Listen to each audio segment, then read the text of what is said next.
Ordinarily, we always enter today's pose from side crow. Oh, here comes more rain. Hey you. So, bring your hands next to your knee. Clearly no video is going to happen with this one here today. Let me change location.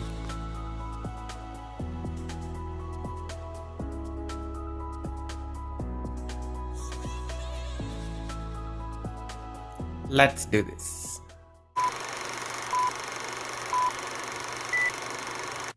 Namaste Yogi. My name is Goga, kinda like yoga. In the last year, I have shared with you foundational postures in yoga. Today, my mission is to usher you into the world of advanced postures. It is what yoga postures become when they grow up. Enjoy the practice.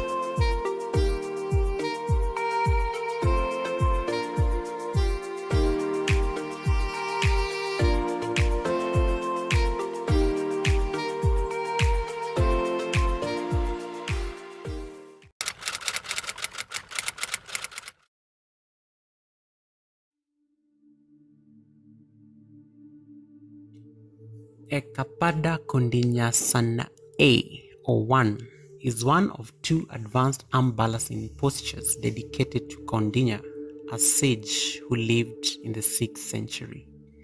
It is a twisty and full body workout in its own right. Also, being an advanced posture, you want to only perform this one under the supervised guidance of an experienced yoga teacher to avoid injury. We'll invoke the arm alignment of Chaturanga or low push-up, the core engagement and twist of fallen triangle from last week, and the body lift we did in flying pigeon. So come into a comfortable seat, cross-legged, or Sukhasana. Inhale, exhale. Mind is calm and relaxed before we begin the posture. So we begin this posture with a bit of warm-up. So before Maureen interrupted me earlier, I wanted to inform you that usually you want to do some hip opening before you begin this posture because it's a twist and it's all going to stretch the adductors. So you can enter this posture from the side crow. This is like the most popular way of getting into the posture. But I'll revisit this maybe in a couple of weeks. So find your way into downward facing dog. Trying to create that inverted view with your body. You can check the episode on the dogs of yoga for alignment cues in depth. So in this downward dog, the fingers are spread, your feet are hip width distance apart, and you're sinking your torso towards the thigh. And maybe bring your left hand to your right ankle and find a twist, gazing underneath your opposite armpit towards the sky or the ceiling above you. Just stay here for like a breath or two. Exhale. Maybe switch sides, or better yet, you can see that you can take a one-armed downward facing dog and then switch sides. So you bring your right hand to the left ankle and then so that you can rotate your torso and gaze under the armpit. So this is a kind of twist you're going to like experience today when we do the Ekapada posture, okay? And then you can again try one-legged downward facing dog here and just see what that feels like. And then keep your down dog and the alignment straight. And then gently sweep your left leg up and then see whether you can bend the knee and let the knee point towards the sky or the ceiling. You want to find a bit of hip opening here, so just to stretch the hips a bit and maybe switch sides so the right leg flies up, bend that knee and then open your hips towards the sky, keeping that nice alignment in downward facing dog. And then gently release the posture. You can walk your dog one leg at a time just to find a deeper stretch on the hamstrings and then find stillness in the posture. Now kick your left leg up and see that that knee can come to your left elbow. Remember this from the fallen triangle from last week. And then kick it up. So just trying to strengthen and work out the core here. Then bring that knee and see that you can kiss your knee. Mwah. Yeah, some of you asking me about this last week. Kick it up once again. And then bring that knee to the right elbow in a twisting position. So this is what you'll be experiencing later on in the episode. And then kick that leg up and then gently release that foot. Switch sides so that you can warm up the opposite side. So right leg goes up, right knee, right elbow in a plank position. Good job. Kick it up. Bring that knee to meet your forehead or see whether you can kiss your knee once again. Mwah. in a high push-up position. Kick it up. And then now bring that knee to the opposite elbow, which is your left elbow, in a twisting position, and feel that core engagement going on there. Then kick that foot up and then gently release it down onto the ground. Again, walk your dog one leg at a time. So we are ready now. So again, kick your left leg up and then now bring that knee to your left elbow in a high push-up position. Feeling the core engaged here. And then kick it up once again. Okay? Now bring that knee to your forehead. Kissing your knee here. Core is engaged. Kick it up. And then bring that knee to your opposite elbow in a twisting position, and then create a shelf with your hands. You know the way you do in chaturanga? So you want to bend your elbows to create a 90-degree angle, and then shift your weight forward and then support your entire weight on the elbows.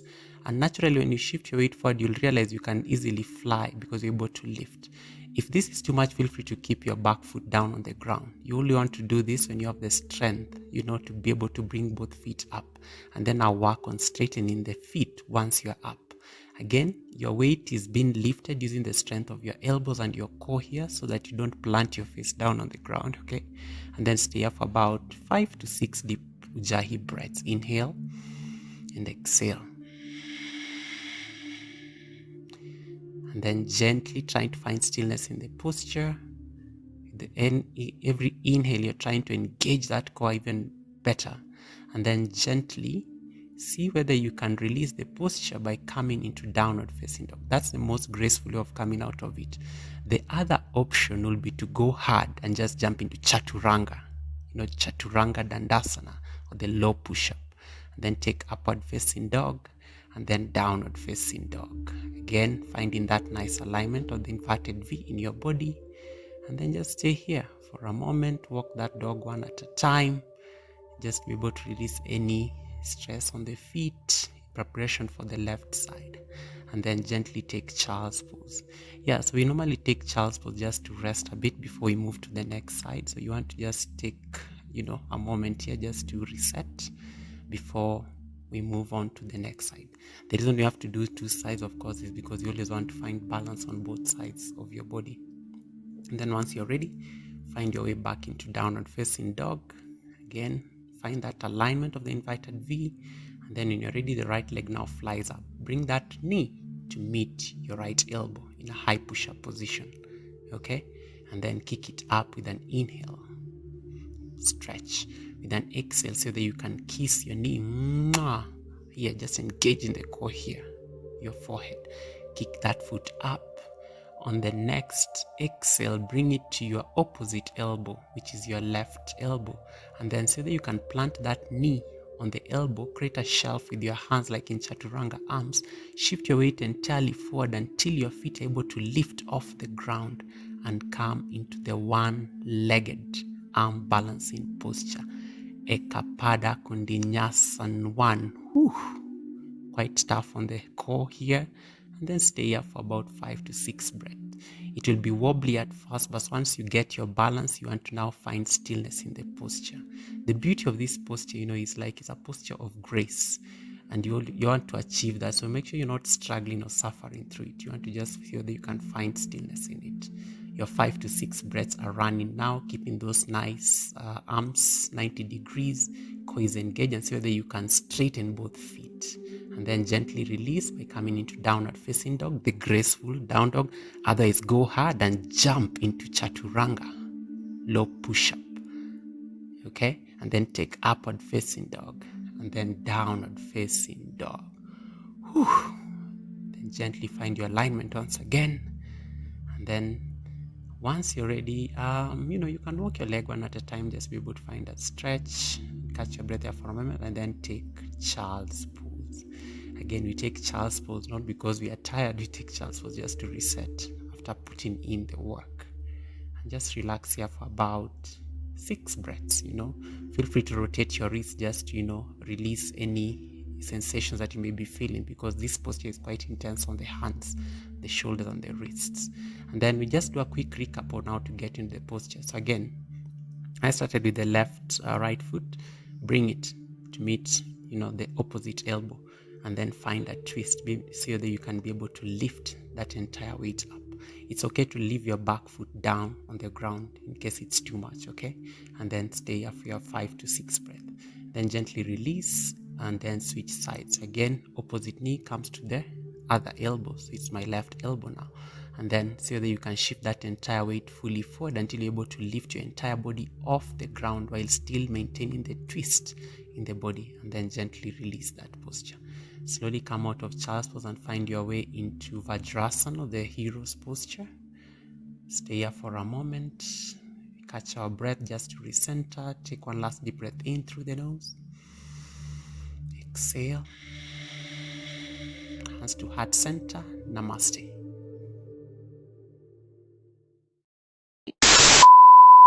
Next week on Yoga with Goga. Now this is what a fall from grace looks like in yoga. If you enjoyed this video, support us by clicking like, dropping a comment and subscribing to this channel.